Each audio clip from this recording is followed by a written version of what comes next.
योग वशिष्ठ का ये सूत्र कहता है, if you are wise you would become this Brahm by such conviction, if not even if you are repeatedly told it would be useless like offerings thrown on ashes. अगर तुम बुद्धिमान हो तो ऐसा दृढ़ भाव तुम्हें ब्रह्म बना देगा, समझ लोगे, सुनकर समझ लोगे। और अगर नहीं हो बुद्धिमान, भीतर संकल्प और भीतर गहन आशा की धाराएं नहीं बहती हैं, तो बार बार कहे जाने के बाद भी वो राख में मिल जाएगा। जैसे हम आहुति दे देते हैं प्रसाद की, वो राख में समाप्त हो जाती है, सब राख हो जाएगा। ये अंतर हैं लोगों के, व्यक्तित्व के। होते हैं ऐसे लोग, क्यों होते हैं कोई नहीं जानता, अस्तित्व की लीला है। वही स्रोत कुछ शरीर मन बुद्धिमान बना देता है, वही अस्तित्व, वही स्रोत कुछ शरीर मन उतने बुद्धिमान नहीं बनाता। प्रक्रिया है, लीला है, ये ऐसे ही चलता है। इसलिए इसमें ये कुछ सोचने की बात नहीं कि ऐसा क्यों है और वैसा क्यों है, सारे लोग ज्ञानी क्यों नहीं हो जाते, सारे लोग अज्ञानी क्यों है, जिसको जैसे होना है। क्यों, ये इतना विराट रहस्य है, इसे कोई नहीं जानता। तो सुनते ही अगर कोई बुद्धिमान है तो सुनते ही जो कन्विक्शन है सुनने का, उसके भीतर की प्रबल आशा और प्रबल संकल्प है, उसको वही बना देता है, वो वही हो जाता है। और अगर वो बुद्धिमान नहीं है तो फिर बार बार ही क्यों न दोहराया जाए, पूरी योग वशिष्ठ हो जाए, पूरे प्रवचन हो जाए, अंत में सब कुछ राख जैसा ही होगा। अंत में वो पाएगा कि कुछ भी वहां पर सब्सटेंशियल नहीं है, मीनिंगफुल नहीं है, सब राख है। क्योंकि वो बुद्धिमत्ता नहीं थी, वो हर चीज को राख कर देगी। इसीलिए ज्ञान कभी भी शब्दों में नहीं होता। शब्द भी कई बार राख के ढेर जैसे ही होते हैं अगर वो किसी अबुद्धिमान व्यक्ति के पास, गैर बुद्धिमान व्यक्ति के पास है। और किसी बुद्धि से, प्रज्ञा से भरे व्यक्ति के पास शब्द हैं तो हर शब्द आग बन जाता है, लपट बन जाता है, हर शब्द आलोकित हो जाता है। इसीलिए शब्दों में ज्ञान नहीं ढूंढना है। बातें कही जाती हैं, दोहराई जाती हैं, लेकिन अंतर नहीं पड़ता। कौन किस बात को सुनकर थ्रिल्ड हो जाता है, आवेशित हो जाता है, अपने भीतर एक गहरा कंपन महसूस करता है, ये बताता है कि उसकी ट्यूनिंग कहां पर है। हम साहित्य की ही अगर बात करें, कोई स्क्रैप लिटरेचर पढ़कर बड़ा आनंदित होगा, कोई उससे गहरा पढ़कर आनंदित होगा, कोई उससे गहरा पढ़कर आनंदित होगा। संगीत भी ऐसे ही है, अध्यात्म की बातें भी ऐसे ही हैं। अगर हम उनको सुनते हैं और हमको लगता है क्या सुन लिया, क्या है। कई लोगों के लिए योग वशिष्ठ की बात करोगे, अष्टावक्र की बात करोगे, गीता की बात करोगे, क्या बकवास है। लेकिन उन्हीं को और तमाम तरह की बकवास बड़ी प्रिय लगेगी, क्योंकि अभी उनका बौद्धिक धरातल वहीं पर है। स्वामी विवेकानंद ने जब पहली बार योग वशिष्ठ के कुछ सूत्र पढ़े तो वो कांपने लगे, रोने लगे, आगे नहीं पढ़ पाए। उन्होंने देखा कि ये तो बिल्कुल बारूद है, डायनामाइट है, सहन नहीं होगा, ज्यादा देर इसके साथ रह पाना सहन नहीं होगा, जैसे कोई विस्फोट हो जाएगा। क्योंकि वो शरीर मन, उसकी उम्र कुछ भी रही हो, वो शरीर मन एक परिपक्व शरीर मन था, सीमांत पर खड़ा हुआ, किनारे पर खड़ा हुआ, जो जागने के लिए पूरी तरह तैयार हो चुका है। तो जागरण की एक पुकार भी उसको कंपित कर गई। हम इस कान से सुनेंगे, उस कान से निकल जाएगा, हम इस कान से सुनेंगे और सोचेंगे अब कब खत्म हो। अब मैंने सीरीज पर बोला, अभी भी बोल रहा हूं, तो कई लोग विचलित हुए, कई लोगों ने लिखा भी और कई लोग पीछे भी मुझको बोलते रहे खत्म करो इसको, क्योंकि उनको लग रहा है एक रूटीनी काम है, इसको खत्म करो, फिर कुछ नया लाओ। तो हम अध्यात्म में भी मसाला ढूंढते हैं। इसीलिए गुरुओं के ऊपर भी बड़ा दबाव बन गया है। आजकल जिन गुरुओं को मार्केट में ठहरना है वो बेचारे बड़े प्रेशर में हैं।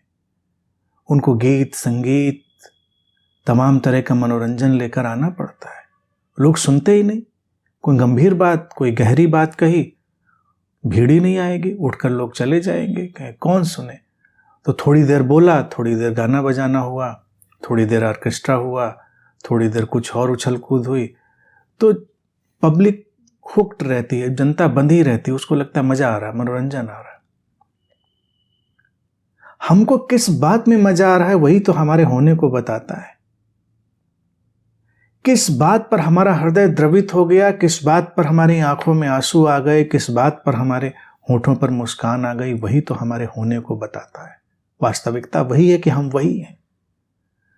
तो सूत्र यहां पर थोड़ा कठोरता से बात कह रहा है। ऋषि कह रहे हैं कि देखो, बार बार भी दोहरा दें एक ही बात और बुद्धिमान व्यक्ति नहीं है तो उसके लिए सब राख के बराबर है। जैसे सब आग में डाल दिया जाए और जलकर भस्म हो जाए, उस प्रसाद का उसके लिए कोई उपयोग नहीं है। इसी को हम कहावत में भी कहते हैं ना, भैंस के आगे बीन बजाना। भैंस के आगे बीन बजा रहे हैं, सोचते हैं भैंस शास्त्रीय संगीत सुन रही है, प्रसन्न है। तो कई लोग 4 कदम आगे चले गए।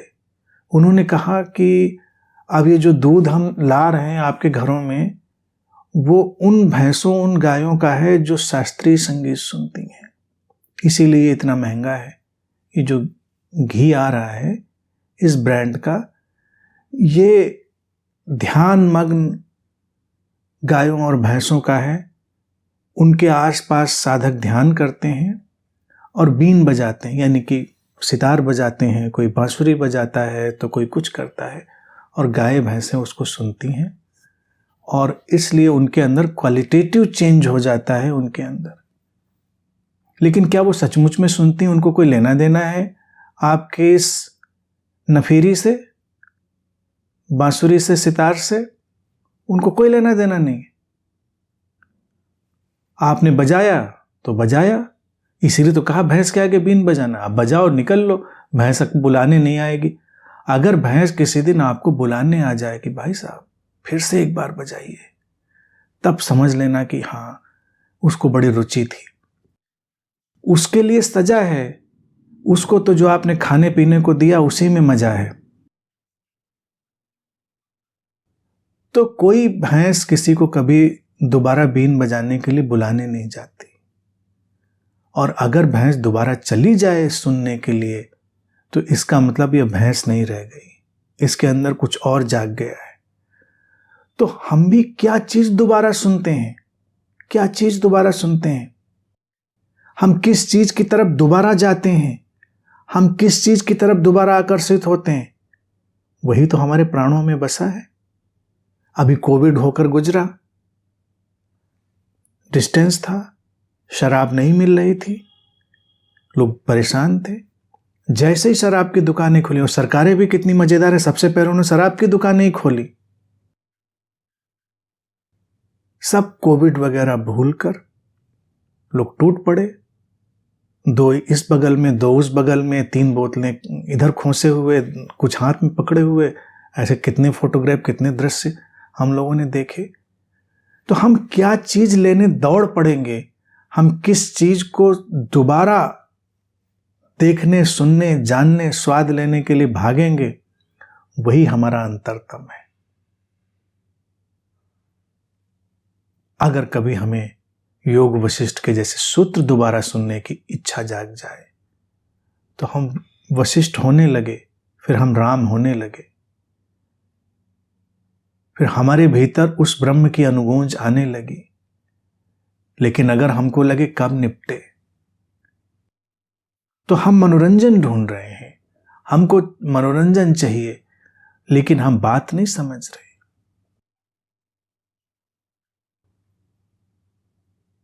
जिस व्यक्ति को हिंसा में रुचि है वो हिंसा ढूंढ लेता है, जिसको अहिंसा में है वो अहिंसा ढूंढ लेता है, जिसको प्रेम में रुचि वो प्रेम ढूंढ लेता है, जिसको काम वासना में रुचि है वो काम वासना ढूंढ लेता है, वो प्रेम के नाम पर ढूंढ लेता है।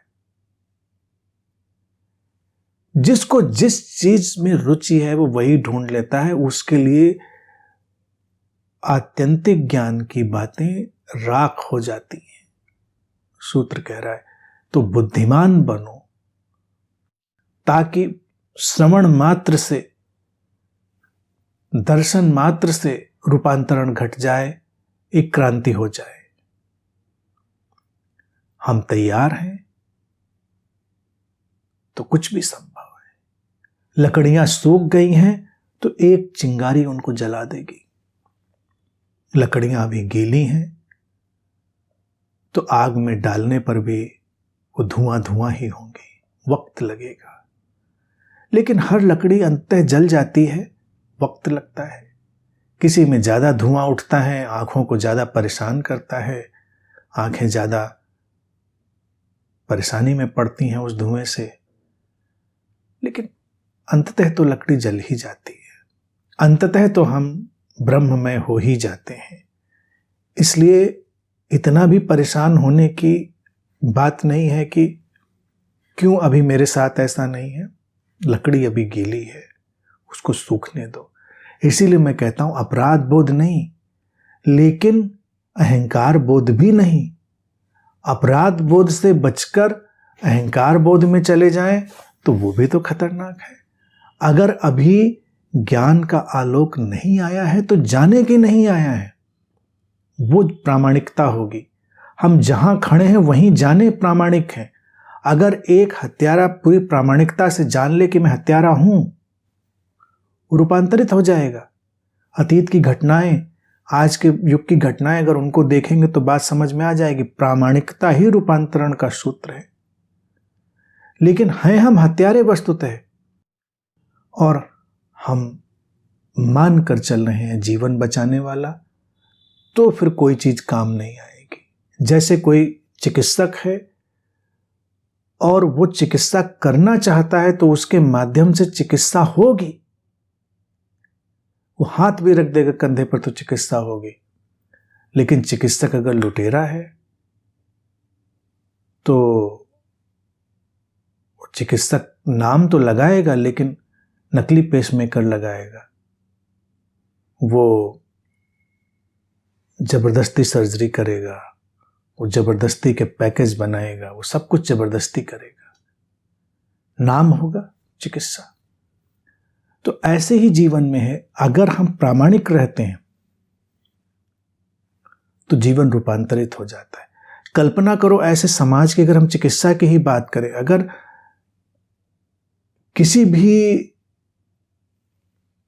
समुदाय के लोगों को ये पता हो कि ये जो चिकित्सक है ये बिल्कुल प्रामाणिक है, तो उसको किसी लोभ की आवश्यकता नहीं। लोग तो उसके ऊपर वर्षा कर देंगे धन की, क्योंकि प्रामाणिक है। वो जो करेगा अच्छा करेगा, इतना भरोसा है लोगों को। लेकिन पता चलेगा कि इसके पास हम जाएंगे तो हमारी धड़कनें चुरा लेगा। किडनी ही नहीं चुराते लोग, धड़कनें भी चुरा लेते हैं। तो ये खतरनाक है। यही ज्ञान की जगत में भी है, यही पूरे जीवन पर लागू होता है। इसीलिए खुलो, खिलो, ग्रहणशील बनो। बुद्धि के जितने भी अवरुद्ध खिड़की दरवाजे हैं उनको झाड़ पोंछ कर फिर से खोल दो, फिर से ताजी हवा आने दो, फिर से रोशनी आने दो। तो जो कुछ भी है सब काम आएगा, सब रूपांतरित करने का माध्यम बनेगा।